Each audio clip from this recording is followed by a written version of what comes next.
So now that the meeting is in session, let's dive into the idea of popular culture as folk culture, a culture created by the people for the people. So, Miss Adisol, can you read that part for me, please? Yes, Madam Chair. The fourth definition of popular culture is that it is a culture made by the people for themselves. According to Story, it is an authentic culture, meaning it comes from and belongs to the people and is not dictated by a higher class like the elites. Okay, thank you, Miss Adisol. But here's the kicker. Who exactly qualifies as the people? This question complicates the notion, and it gets even murkier when we consider the commercial aspects of popular culture. Despite our romantic notions, culture isn't just spontaneously produced from the ground up. The truth is, its raw materials are often supplied by commercial entities, shaping what we consume and enjoy. So, while we might yearn for while we might yearn for a grassroots culture, we must acknowledge intricately woven with commercial influences. It is a blend of creativity and commerce that defines our shared experiences.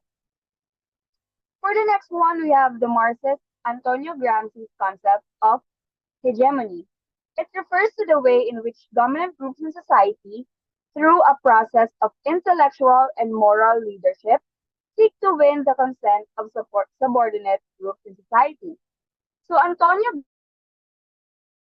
the insightful thinker, noted that powerful groups try to sway the less powerful with appealing gestures, creating a cultural dance-off. The less powerful push back, adding their unique flair, while the powerful attempt to control the rhythm. Now, mass culture is like the blockbuster playlist from the cultural industry. Think popular movies and music. In contrast naman, popular culture is the audience's remix, where people infuse these standard hits with personal meaning. We're not just passive consumers, we're active creators, transforming mass-produced items into our own narratives. It is a dynamic blend of influences where everyone plays a part. Madam Chair, I'd like to clarify something po.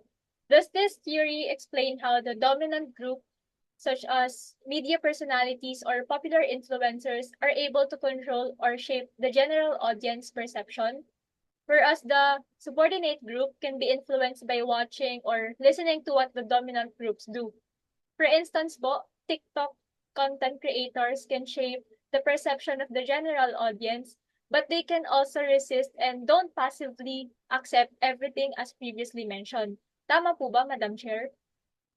Yes, that's correct. How about the others? Do you want to clarify or add something?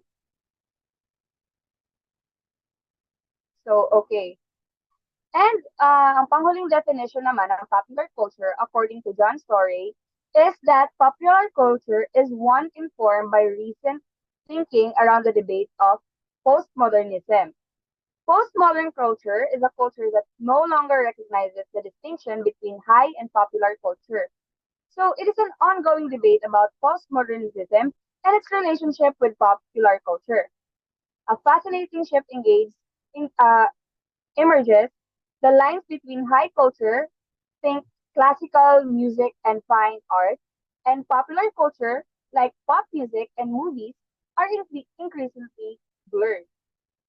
Some celebrates this as a welcome departure from elitism, challenging the idea that certain cultural forms are inherently superior.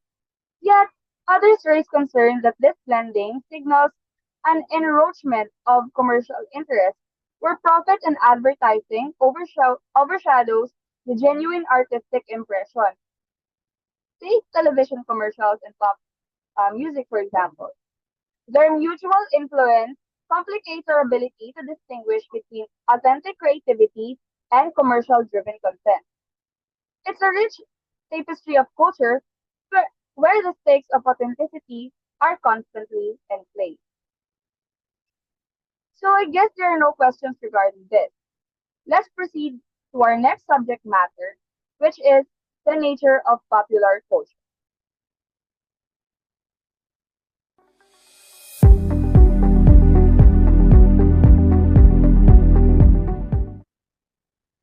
So, for our next discussion in this hearing, let's talk about the nature of popular culture.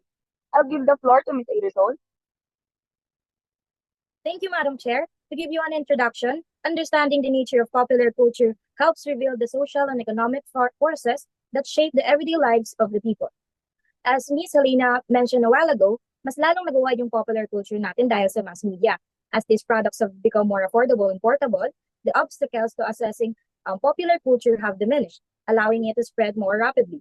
Bukod sa mass media, meron din iba't ibang access na nakaka-influence sa popular culture, social, physical, and psychological factors. And according to Provis, there are a range of factors that can affect access to popular culture, katulad ng class o status ng tao, environment, gender, institutional power, and values and beliefs of society. High access in the media has a great impact. It is not only enables access to diverse media and experiences, but also foster a cultural environment where popular trends can thrive and evolve. Sobrang laking bagay ng access ng popular culture because according to Ms. Covens again, if only a small segment of the population accesses it, then hindi siya consider as popular culture. Okay. But if it's accessible to people, can you say that popular culture is mass-produced for the mass consumption? Yes po, Madam Chair. Popular culture is mass-produced commercial culture. It is intended to engage the largest possible audience, resulting in greater profits. Some examples of this are the blockbuster movies, TV reality shows, best-selling novels, and television dramas. Kaya masasabi ko po na yung popular culture is created for mass consumption and also focuses on sales or profit. In addition, Madam Chair, popular culture is deeply intertwined with commercial products, katulad na lang ng iba't ibang magazine, CDs, T-shirts, posters, books, at kahit mga laruan ng mga bata. Ayon nga kay Moscovis, na ang purpose ng commercial ay magbigay ng profit and further promote and advertise ng product. Kaya sinasabi na rin na the more profitable or mabenta yung isang product, the more na nasusustain at nag-expand ang market nito, and as a result, it becomes a pop culture.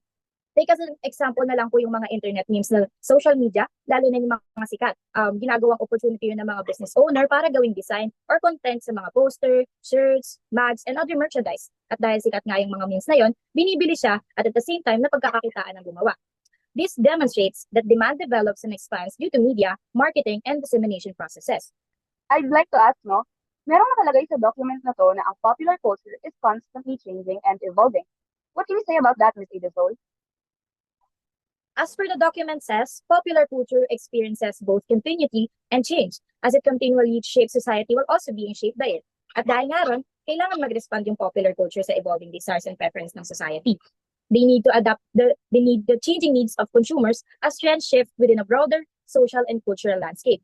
Kailangan mag-generate ng fresh interest to encourage ongoing consumption, ultimately driving profit. Even enduring cultural phenomena, katulad ng rock music, sci-fi films, and punk, transform over time to reflect the shifting values and aspirations of different generations.